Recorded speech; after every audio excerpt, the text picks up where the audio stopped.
କନ୍ଧମାଳ କବି ସ୍ୱପ୍ନ କୁମାର ତ୍ରିପାଠୀଙ୍କ କବିତା ରଚନା ସଂସାରେ ନୀତି ଜୁଇର ଉତ୍ସ।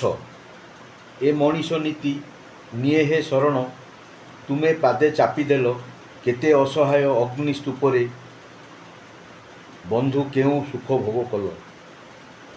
ଗୁଜୁରାଟରେ ଏୟାର ଇଣ୍ଡିଆ ବିମାନ, ମାତ୍ର କେଇ ଉଚ୍ଚତାରେ, ନିରୀହ ସନ୍ତାନ ମନଟା ଚହଲା ହସରଳ ଆକାଂକ୍ଷାରେ। ସରିଗଲା ଦିନ ଜୀବନ ସ୍ୱପନ, ଅଳିଅଳ ହୃଦ ଭାଷା, ନିରୀହ ଶିଶୁ ମୃତ୍ୟୁ କି ଜାଣେ, ନୁହେଁ କିଛି ଅଭିଳାଷା। ସଂସାରେ ଏପରି ଜୁଇର ଜୁଆର, ଅଗ୍ନି ଦହନର ସତା, ଅଶ୍ରୁ ଝରୁଛି ଭାବିଲେ ସେ କଥା, ହୃଦୟରେ ନୀରବତା।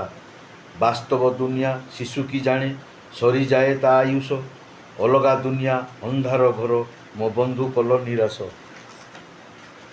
ମାତା ପିତା ସହ ଅନ୍ତିମ ଦହନ, ଝରିଲା କି ବନ୍ଧୁ ଲୁହ, ରଚନାରେ କବି ଏତେ ଯନ୍ତ୍ରଣା, ମନରେ ଅସଂଖ୍ୟ କୋହ। ପୁଣି ଉତ୍ସବ, ପୁଣି ରଥଜାତ, ବଡ଼ଦାଣ୍ଡରେ ଗହଳି, ବଳି ପଡ଼ିଗଲା ନିରୀହ ଜନତା, ଭାରି ଅଭିମାନ ଏ କବିର ଗଳି। ଆତ୍ମୀୟ ସ୍ୱଜନ ନିର୍ବାକ ଧାର, ଆତ୍ମାର ଜ୍ୱାଳା ଦହନ, ଭାଗ୍ୟର କେଉଁ ବିଡ଼ମ୍ବନା ଧାରେ, ସରିଗଲା ତାଙ୍କ ଦିନ। ଏ ଦୁନିଆ ଧାର ତ ଅଗ୍ନି ଲେଲିହାନ, ନୀତି ମରଣର ଉତ୍ସ, ମୋ ବନ୍ଧୁ ତୁମେ ବାହିଲ କି ଲୁହ, କହିଦିଅ ବାରେ ସତ।